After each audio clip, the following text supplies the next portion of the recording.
I know it's a little bit late to review this movie, mostly because at first I wasn't too interested in watching this film on its opening weekend. I was more interested in watching Searching instead of this one, which is none other than Kin. Despite that, I was kind of interested on the trailer. I didn't know so much about it. But I was kind of bored this Labor Day, and I finally decided to watch it. Oh boy. Oh boy. This is a movie that is gonna be a talk.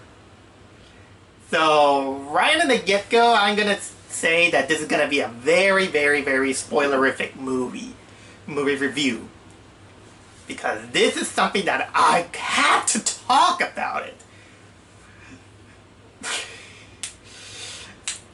Man. Okay, to start things up, what's Kin about? Kin is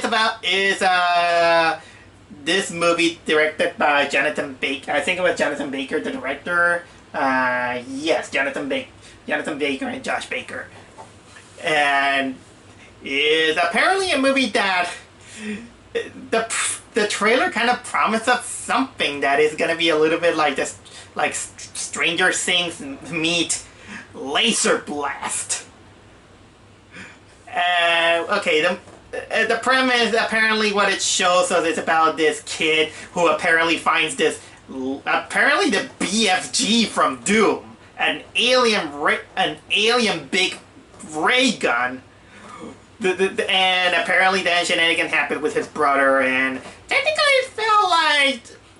So this is gonna be the typical movie about a kid who finds a magical object, or a kid that finds a magical creature, and then the family, they have to go into hiding because other people want that magical object or that magical animal. But instead of a magical object and a magical animal, it's a freaking alien gun, which in ways is kind of mesmerizing, considering that we are living in a country that there are really sensitive when it's about gun issues. But apparently it doesn't count as long as it is laser guns or plasma guns.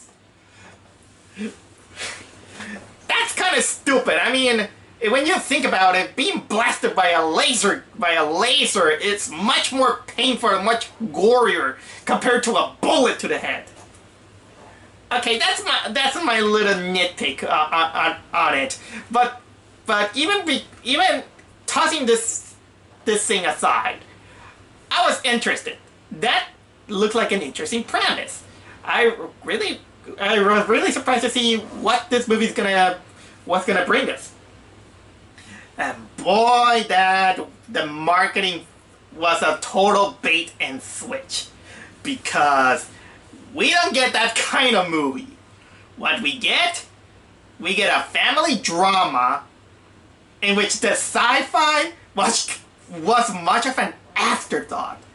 And as a consequence, this movie comes off as being, I'm not gonna say the horrible movie, but it felt like an unfocused film. There are some things that are bad, there are some things that were good. It felt like like some missing potential.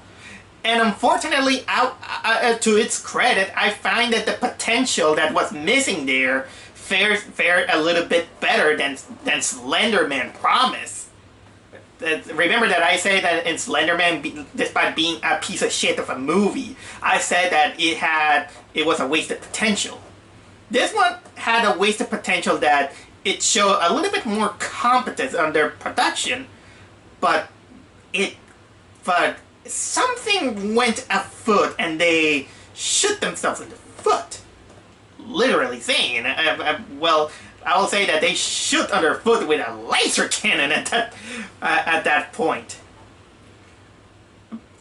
And if So I'll tell you right now that the acting is great. The acting is great. Some of this stuff, despite being a low budget, are solid at best. But the story and the stupid element that appears, those were the things that harmed the movie really, really badly. And so I have to talk about it because I have to talk about this movie because it's something that I need to explode. So if you don't, this is why I'm giving you my heads up about my opinion of the movie before I start going to spoilerific things. But you know what? Here it goes. If you're invited to watch me talk about this movie. Because but don't worry, it's gonna be an open for it. You know what? I'm just delaying the inevitable. Here it goes. So the movie stars this kid named Eli. He's played by this kid named Miles Truitt, and he's this kid who lives in probably what I consider the back alley of the United States, Detroit. And he is this kid who is he's kind of lonely.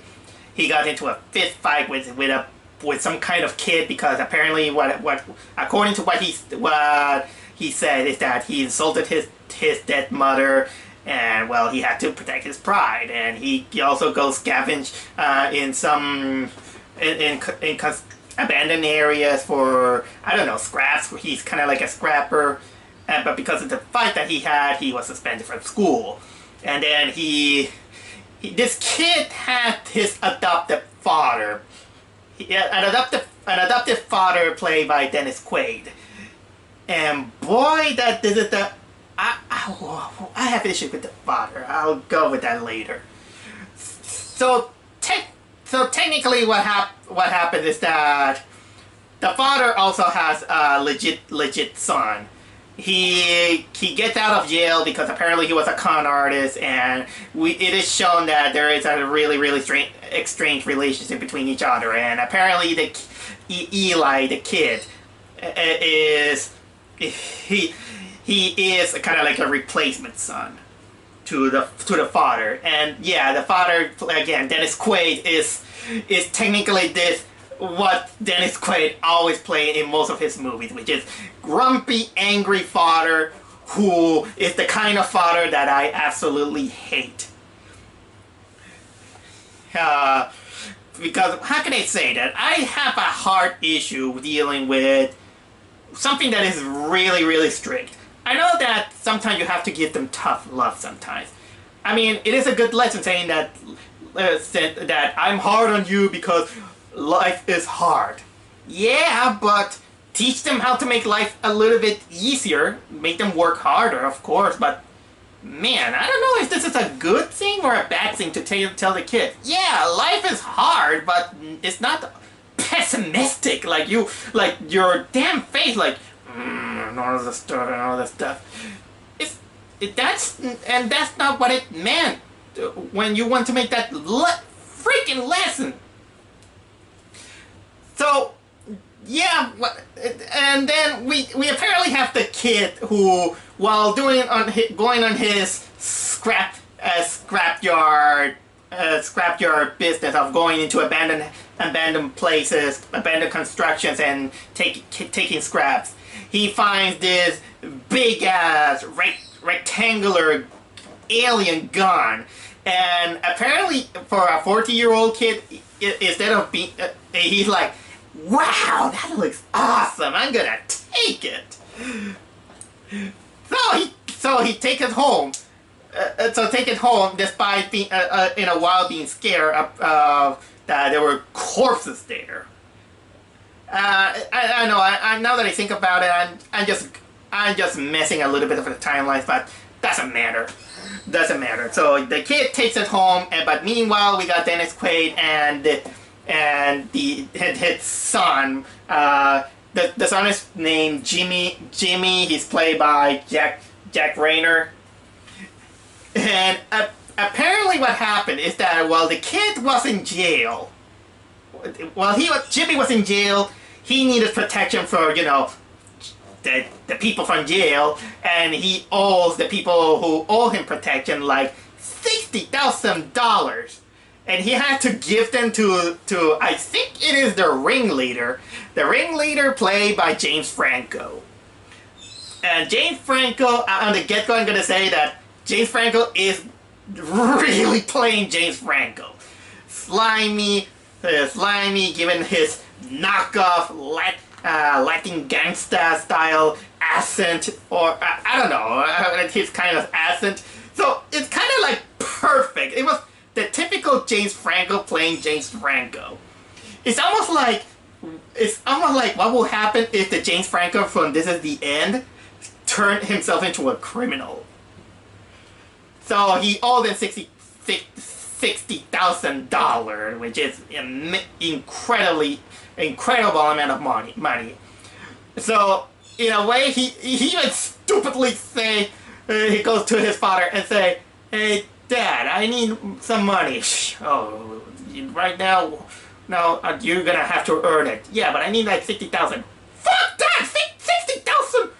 60,000? Yeah, but I need it because it was for the protection. I needed to protect you and all this stuff." How did you get involved into this? Get out of the house! Get out of the house! And apparently they also shoehorned in saying that Dennis Quaid wasn't here for the son since he only visited him once because mother died and all this stuff, and apparently they wanted to shoehorn in saying that he was a good father when he wasn't. He still kind of he's kind of always saying that don't bring me your mother and all this stuff. You are not raising thieves and all this stuff. Dude, you live in Detroit. In Detroit, I don't know. I don't know if how current it is in Detroit, but I've been hearing nasty stories about this place. And yeah, he apparently doesn't. There's no scene of any love between any of the characters. Character, not even as a father and adopted son to the kid Eli. It's just kind of there. In a way, this is why I do have issues a little bit when people are trying to say that you're making tough parents for the sake of just being tough. When you have to prove that you're gonna tough a child. But there also has to be a semblance of love. Otherwise, you're better off. You're better off raising a robot with no emotions and just a grumpy attitude. Okay, I gotta. Now that I think of it, I think it's the father's fault also that. I find it's kind of a little bit mean-spirited that, yeah, you got disappointed by your son. I mean, not every children is gonna be good. But I think it's a little bit too much of a grain of salt to bring a child and say that, hey, I'd rather have this child than you. That is until we begin to later realize what we have with this guy, the son. The son... Oh boy, there's a lot to talk about this guy. So what happens? So in order to advance the plot, Dennis Quaid finds that Eli have been stealing scraps, and he just says, "You're gonna call and forgive them because I'm not gonna raise any thieves." Okay. First of all, the kid was picking up stuff from abandoned construction sites. I don't know if it was being constructed or it was abandoned. That wasn't specified. So I want to know. And besides, there were scraps. Why will you care? Why will you care? They're scraps. So they go to apparently his work. Apparently that abandoned place was kind of like a working place. I kind of didn't understand it. Help me out if you can. And they find out that remember the $60,000 that Jimmy needed to pay James Franco. Well, that was actually the exact amount of money that it was on the what was it, the saving for the employers and all this stuff. So Dennis Quaid finds that he and James Franco and his gang were trying to steal their money, and despite Jimmy's like, hey, that just turn around, don't do that. An incident happened, and guns ablaze everywhere. It kills Dennis Quaid, but it also kills the James Franco's character brother. So Jimmy takes the money and he goes to his adopted brother Eli, and the movie suddenly turns into a getaway movie, which then on the run from the ire of James Franco, who is gonna avenge his brother, and he swears that he's gonna get his head in apparently a Viking funeral that they made him, that he was holding. No, seriously, they had the body there, and there was the bonfire over there, and he talked about how he loved his brother and he's gonna get his revenge. It was one step closer of taking up the stick with fire and burn the corpse like they did, like the Star Wars funeral. So it was then at this point that not only I was beginning to realize that the movie was becoming a little bit of a road trip film of two guys getting away after an incident, but it also that they kept secrets here and there, and also during that point when I was realized that, you know, I kind of began to realize why Dennis Quaid hated this guy, because the more the movie advanced, I was like thinking that this dude is a dick. Jimmy, he really is an asshole. Not just because he was a con artist, he didn't take responsibility of his life, he wanted to steal the money he was really dumb as shit and doing a lot of stuff, but not telling his adoptive brother that his father got shot and killed, and he's responsible for it, that's totally monstrous. Now I can see why people hated this guy, and I begin to agree. And it's bad enough for me to me siding with the angry father. I mean, the father was unlikable, but at least he had standards. This guy, man, he's kind of like this pretty boy who always smiles. He thinks that everything is under his palm when he isn't. He's technically like the typical anime con artist that he wants to be this Lupin the Third wannabe, but without the charisma, without the intelligence, and without any semblance of humanity on this guy.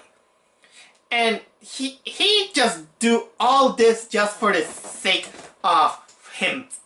The very, very selfish reasons. We all have our selfish things, but man, apparently there were some scenes that they were kind of feel like he was bonding with Eli. But I don't know, it was kind of I was kind of not buying that it was genuine on his what he was doing or not.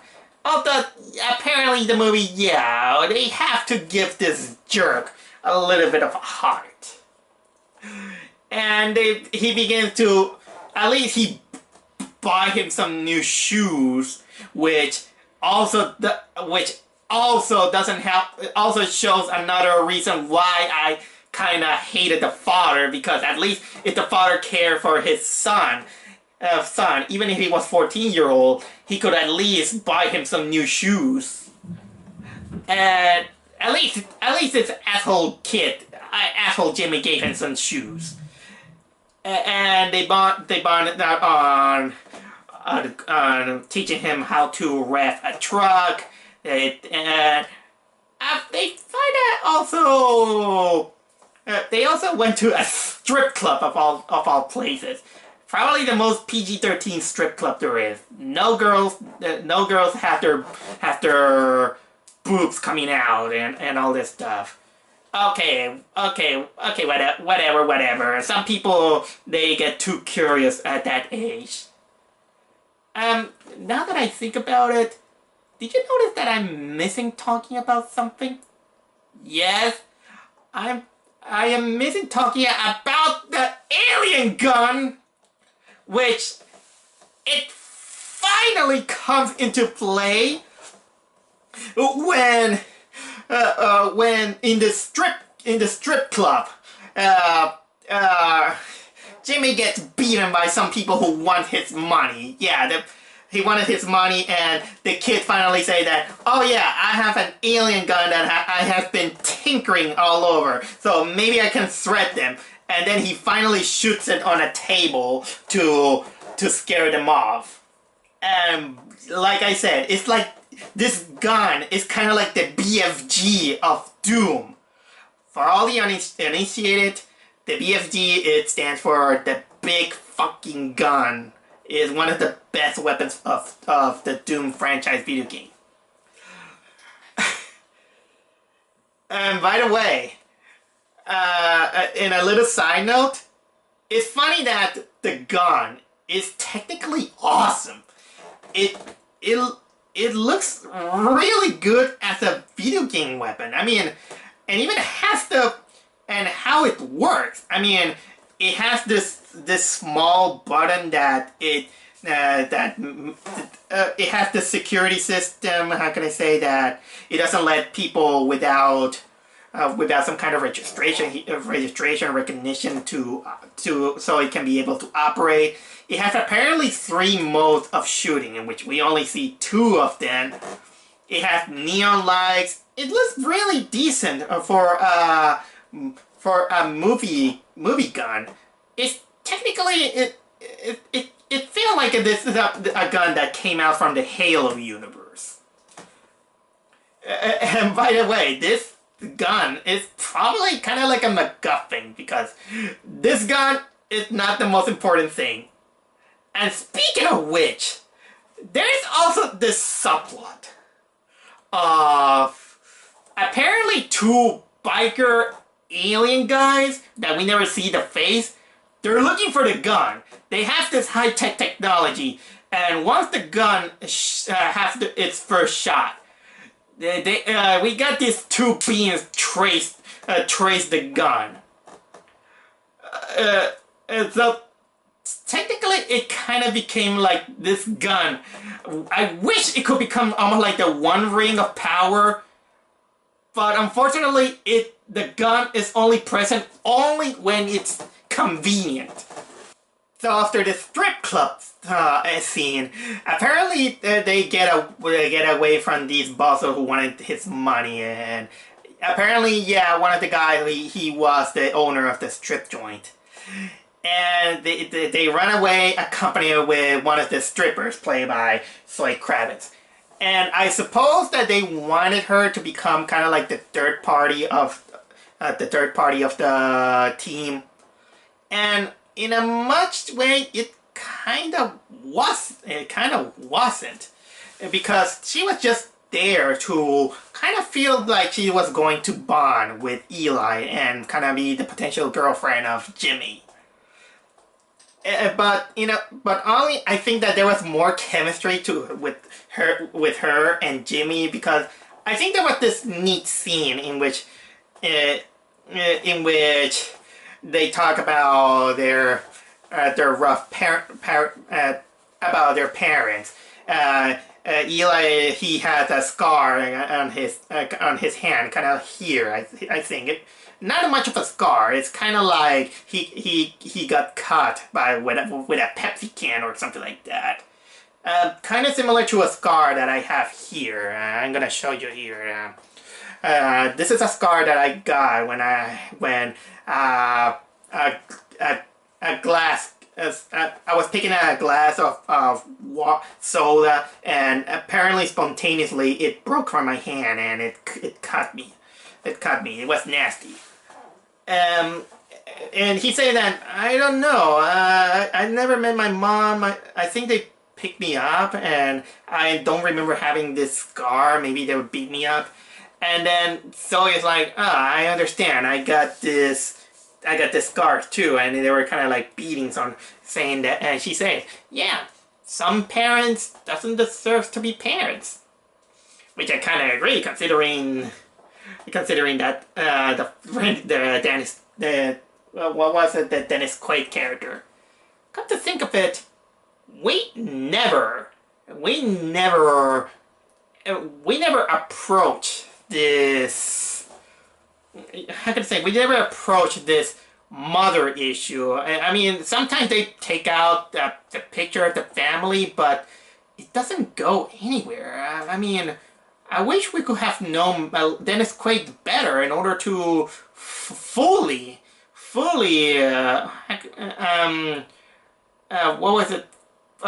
understand why he was this kind of grumpy, angry, hard character, saying giving hard love to them. But there's a difference between giving hard love and giving no love. There's a difference. Man, I'm just going back to this thing.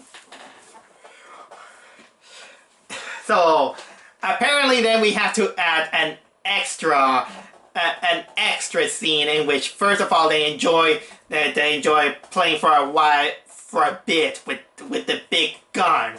And yeah, it shows that the gun, it only recognizes Eli, and nobody can use it because if someone else was use it, the trigger gets blocked. And so then we also get this scene in which they realize that they forgot the money on the strip joint. So this guy, he got it.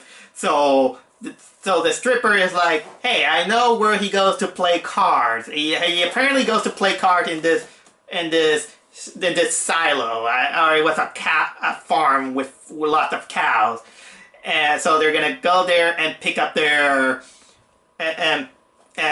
money, and they do it by not by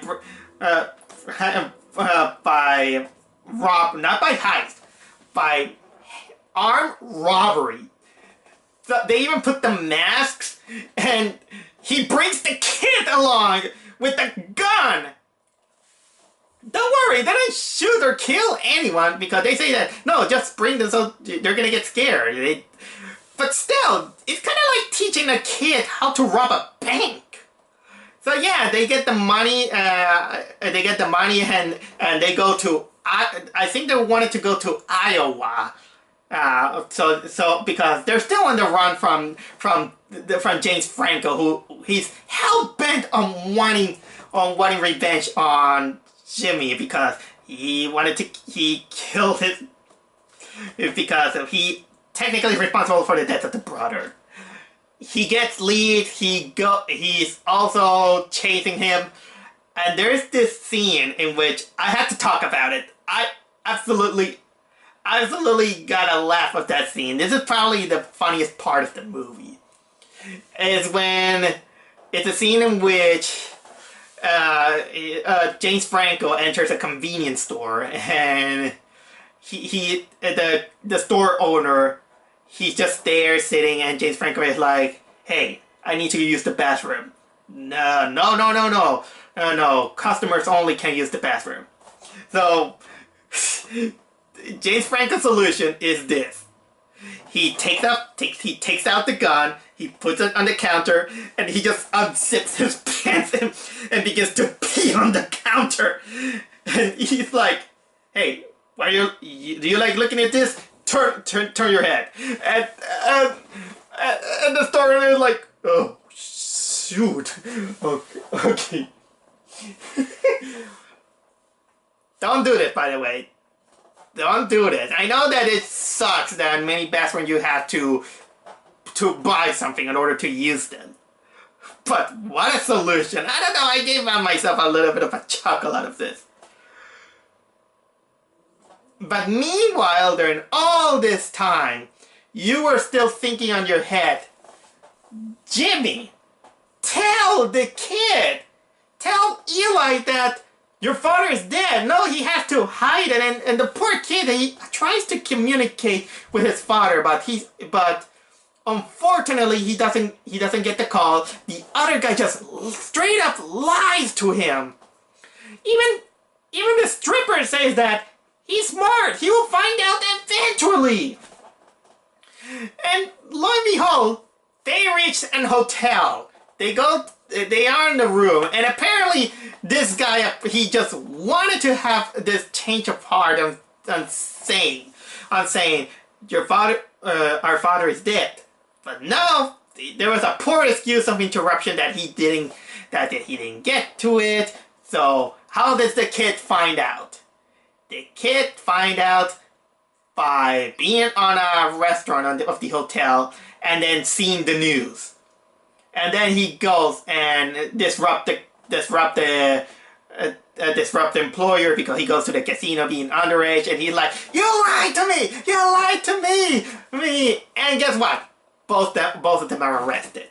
So there, the police arrest. Well, technically Jimmy is the one arrested because he's the one who got linked into the murder, and the boy, because he is innocent, he was just detained. Oh, and the stripper, she just gone. She's like, deal with you guys together. I'll see you there. No, then she's gone, and we're technically we're on the climax of the film, and boy, if there's something that I have to say about this movie, is that while this movie came off like a Hallmark movie crossed with some sci-fi elements that is not too very relevant, this third act is where everything goes bonkers. So here goes.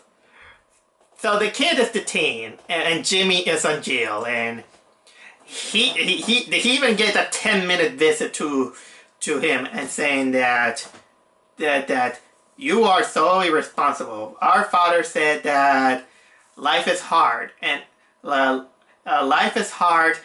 So he showed us that he treats us hard because life is hard.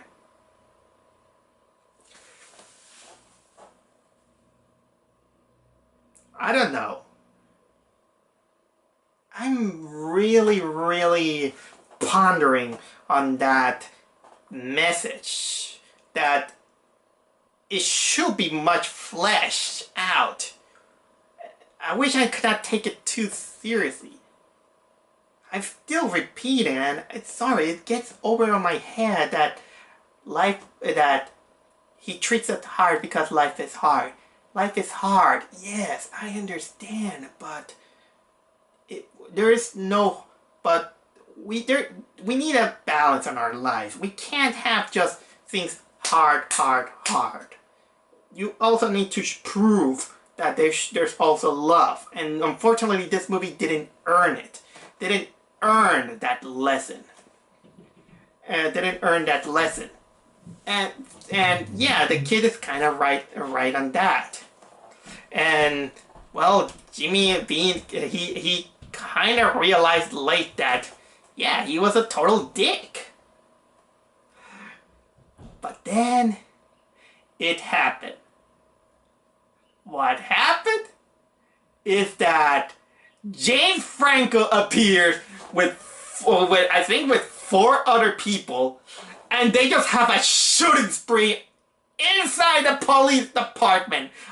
That is ballsy, very ballsy for a drug dealer, criminal criminal gangster or something like that, and he just kills off all the cops in the police department like he's the freaking Terminator. No. He was kind of like, I don't know why, but for James Franco with that mustache and all this stuff, he kind of felt like Machete.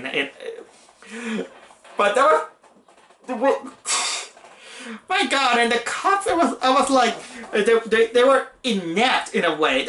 They didn't even know what to do. I swear to Christ that one of the main cops, the cop that begins to talk with Eli, he for some reason reminds me of Doofy from Scary Movie. You know, the stupid cop, like he's like I like to put my wiener on the vacuum cleaner. Yeah, that guy from Scary Movie. I don't know, he kind of reminds me of that. But that's not the stupidest part. The first stupid part, it was something that I couldn't believe what happened. There's this shootout. And then James Franco, he positioned himself in front of a female cop who was all, and between them there was the window because it was the counter. And what happens is that the woman begins frantically shoot at James Franco, like little does she know that she was shooting at bulletproof glass. Yeah, it was bulletproof glass, and she not only gave out one shot, she gave like so many shots. I was like, she was panicking. And James Franco was like, huh, okay. He just sliced his gun underneath the counter, underneath the small window, and then I was surprised that this happened, and I was like, what the hell was that?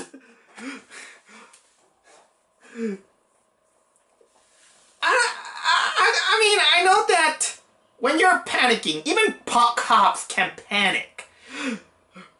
But I cannot take this seriously. At least for something stupid that was technically the most I had an enjoyment from them.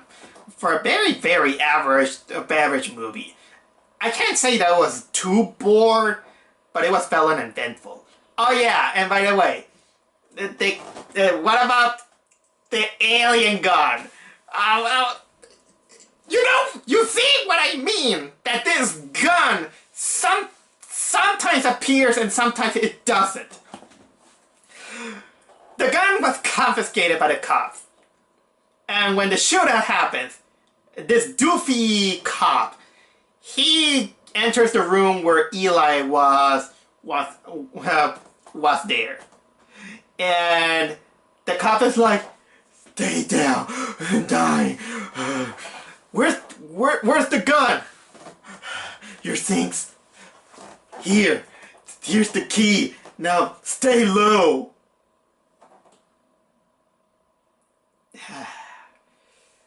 Where do I begin with this? Where do I begin? How did the cop know that there was kind of like this some kind of alien gun, and you're apparently thinking that this kid is gonna save the day? But no, this kid, yeah, he takes the keys to go to retrieve the alien gun. But either way, James Franco just grabs him and cocks him. And at the same time, they finally reach the jailhouse where this Jimmy guy is, and instead of James Franco just shooting him there, he just grabbed him because apparently he just wanted to get the satisfaction of killing him slowly. You know, whatever. Usually movies do that in order to give heroes the time that they need.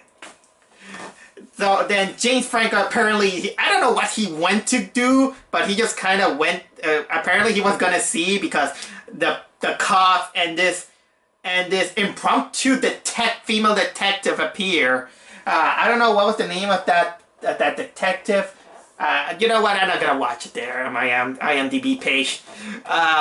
she just appears there, everything is surrounded, and then what happens is that Eli comes with the freaking BFG, and I don't know why those gangsters were like, "Puh, what are you gonna do with this?"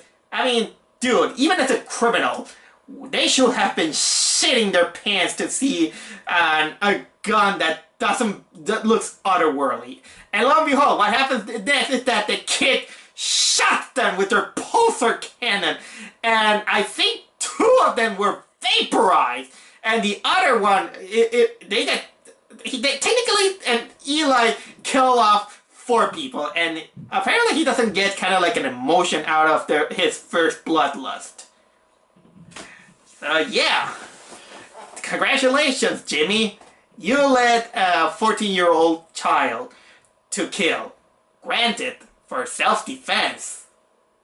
Okay, so apparently it comes out a little bit too late that both brothers are bonding. The guy says that I'm gonna take responsibility. I mean, you don't have to be me and all this stuff. And so all of these two, they're gonna turn into the police, who are cornering the whole place. And in my head it was like, you guys forget that James Franco is still there? Yeah, he goes there, James Franco almost shoots them. I don't know why, in not one instance, when James Franco says Jimmy, you're gonna pay for what you did to my brother. Jimmy didn't say that, dude, you killed my father, so we're even! I don't know, maybe because the guy didn't care for the father, I don't know. So yeah, they're in trouble. The alien gun is on the floor. He doesn't have time to react and all this stuff. And after many teases, finally these 2 motorbike, I think they're alien guys, finally appear. They go through the police and they throw what apparently is a time grenade that stops time. So we have the scene in which we have everything stop. We got Jimmy kind of having this pose, and James Franco shooting like he is posing for an action poster. He's like, and with a gun in the air. And Jimmy, by the way, he can move. He began to move, and he's like, what the frick is happening? It's like, apparently it's like he somehow got the power of the clock from Clock Stoppers, that shitty movie from the 90s or something like that. What else I can say about this? This is where the movie baffled me. What happens is that it is later revealed that the 2 guys who were, they were looking for the gun. They wanted Eli to give the gun, and then finally one of them takes off the visor of the helmet, and it's not alien. It was a human. It was none other than Michael B. Jordan. Apparently, it's Michael B. Jordan coming back from his casting of Black Panther, and he's like, "Hey, don't be afraid. Give us the gun. Look, we." And the other chick is an Asian girl. I don't know. I don't mind. But here's the explanation. Because it's stupid. They're not aliens.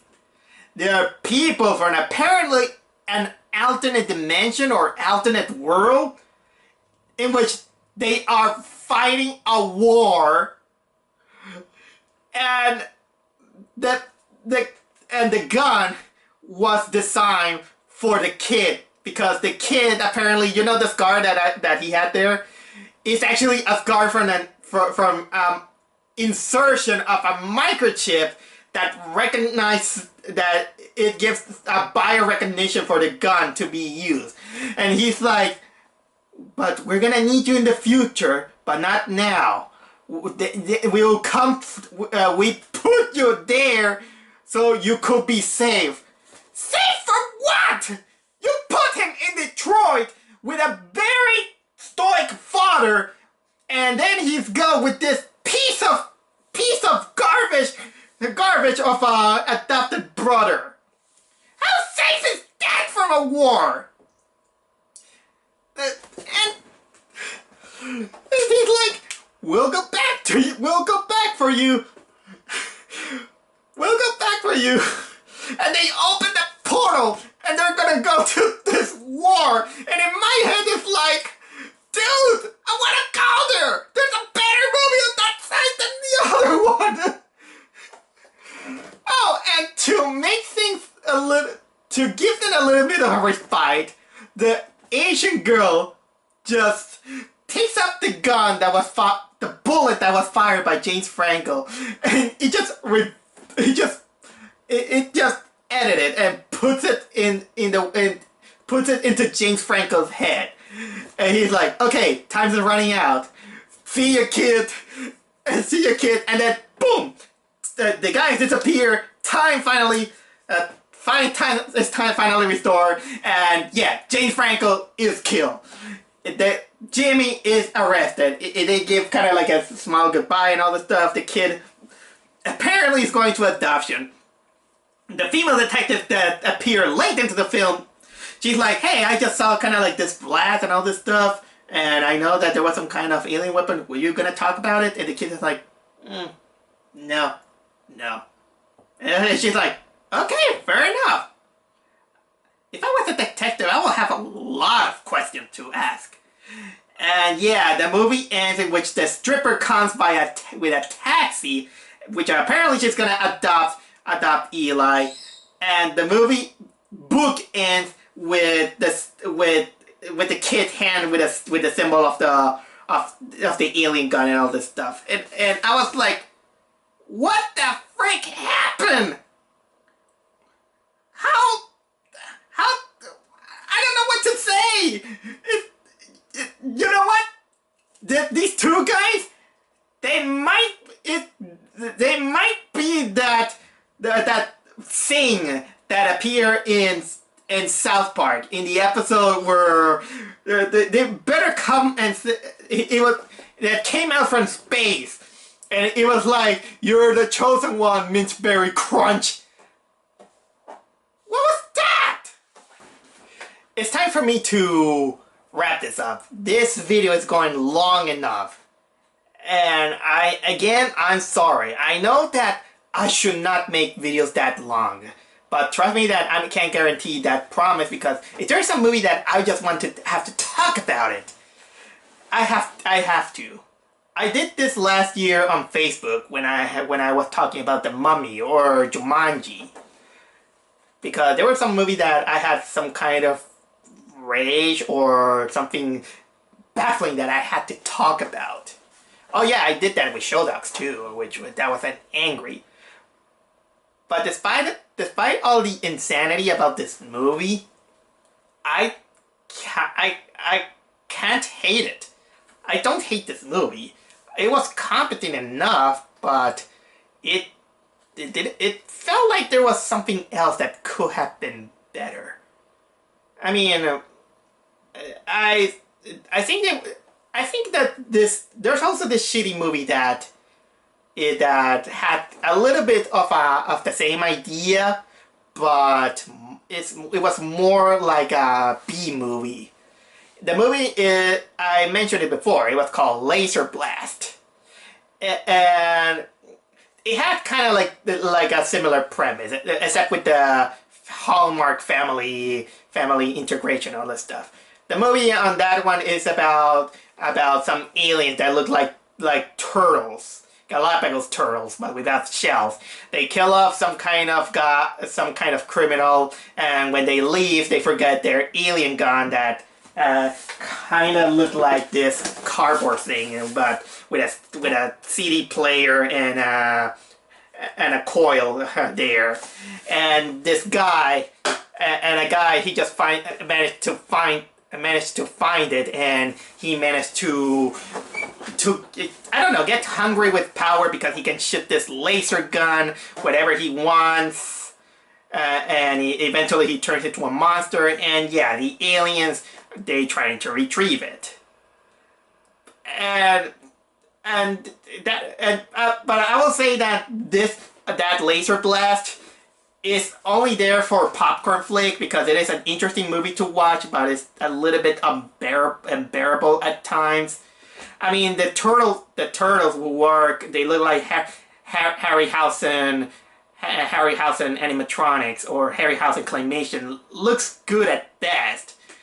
And now that I think of it, there's a little bit of a fallacy that I did find out.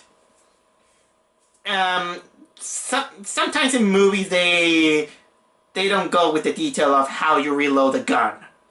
Now that I think of it, that laser blast, it doesn't have an ammunition count.